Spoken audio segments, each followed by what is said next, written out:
Oke, bismillahirrahmanirrahim. Assalamualaikum warahmatullahi wabarakatuh. Bertemu lagi di pertemuan kedua. Hari ini kita akan membahas tentang konsep dan teori kepemimpinan. Nah, mudah-mudahan kalian sudah membaca ya sebelumnya, sehingga Ibu pada saat memberikan materi ini hanya menjelaskan terkait dengan hal-hal yang memang harus disampaikan, seperti itu. Oke, kita lanjut ya. Nah, menurut kalian apa sih hubungannya antara kesesuaian gambar yang ada Ibu masukkan dengan pembelajaran kita hari ini? Ya, karena hari ini kita akan belajar tentang gaya kepemimpinan, di mana gaya kepemimpinan itu ada berbagai macam ya. Jadi ada gaya kepemimpinan, dia ini mempunyai sifat leader karena memang sudah genetik atau keturunan, atau dia ini memang karena diasah.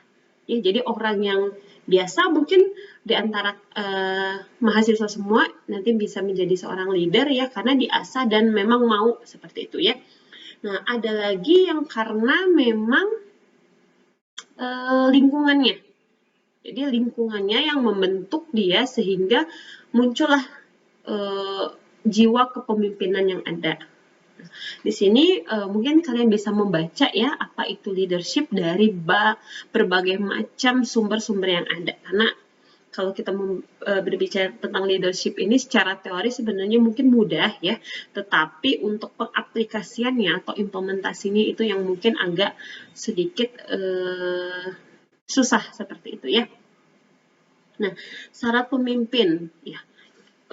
Pasti dia mempunyai kekuasaan sehingga memang apapun yang dia bicarakan itu bisa diikuti oleh bawahannya. Terus harus berwibawa ya. Orang yang berwibawa itu dari segi dia tutur kata, dari segi sifat, perilakunya itu kelihatan.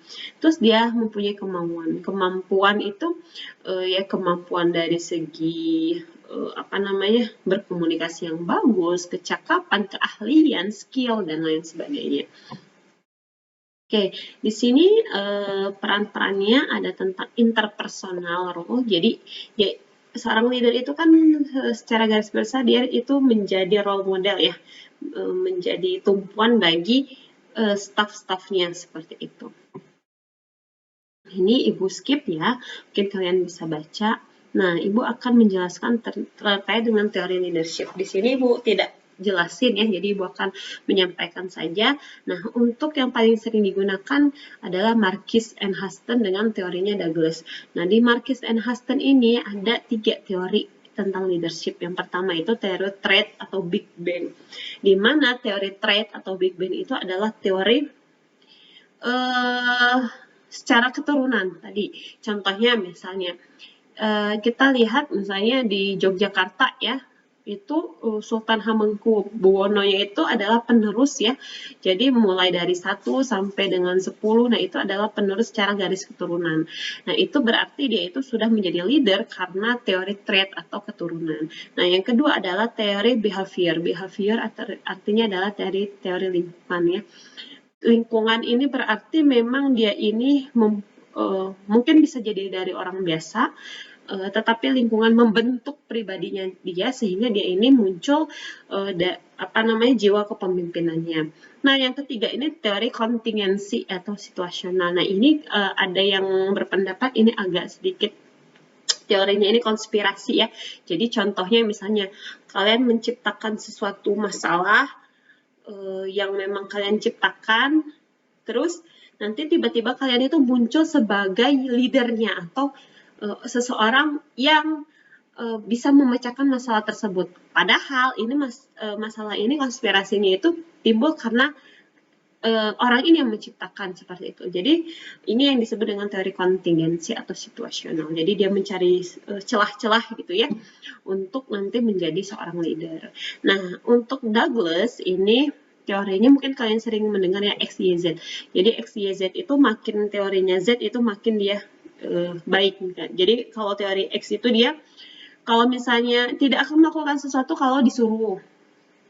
Terus harus ada kayak reward and punishment baru dia gerak gitu. Kalau teori Y ini dia sudah mulai ada keinginan sendiri tapi harus tetap dimonitor secara minim.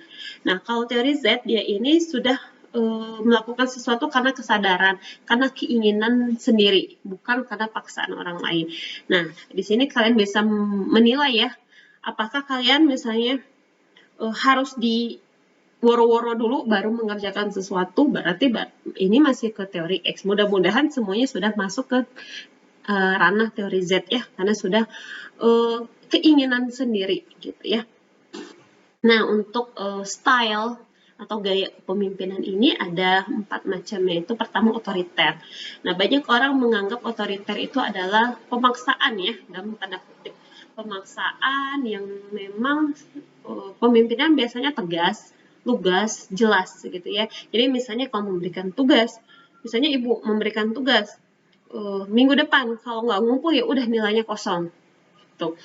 Nah, jadi sehingga di sini memang ada beberapa plus minusnya terkait dengan style dari otoriter. Tetapi tidak selalu jelek ya otoriter itu. Kalau misalnya bawahannya memang tadi bawahannya itu di teori X memang yang harus didorong dulu, harus ada punishment, harus ada reward dan lain sebagainya, berarti memang harus pemimpinnya itu menerapkan otoriter. Nah, kalau demokratis itu ya dari rakyat untuk rakyat oleh rakyat gitu ya. Jadi semua segala sesuatunya itu dirembukan dulu. Misalnya nih kita mau melakukan tindakan ke pasien, baiknya apa ya ini didiskusikan misalnya. Oh, kira-kira pasiennya ini lebih baiknya ini kita melakukan perawatan personal hygiene-nya dulu atau perawatan luka dulu. Jadi ini sistemnya demokratis, musyawarah bersama. Nah, kalau misalnya situasional ini berarti ya sesuai dengan situasi yang ada. Ya, jadi bisa dia itu kadang-kadang otoriter, bisa jadi demokratis, bisa jadi laissez-faire. Nah, kalau laissez-faire sendiri dia ini lebih ke dibebaskan.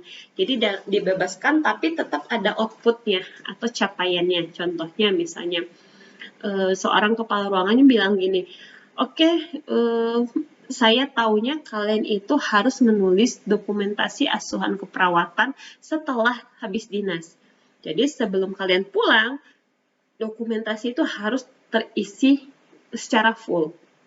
Ya, mau yang ngisinya kalian sendiri atau temennya yang ngisi, mau kalian ngisinya dari pagi, mau ngisinya nanti memang pas mepet-mepet di akhir, yang penting sebelum kalian pulang semuanya sudah terisi. Nah, itu laissez-faire.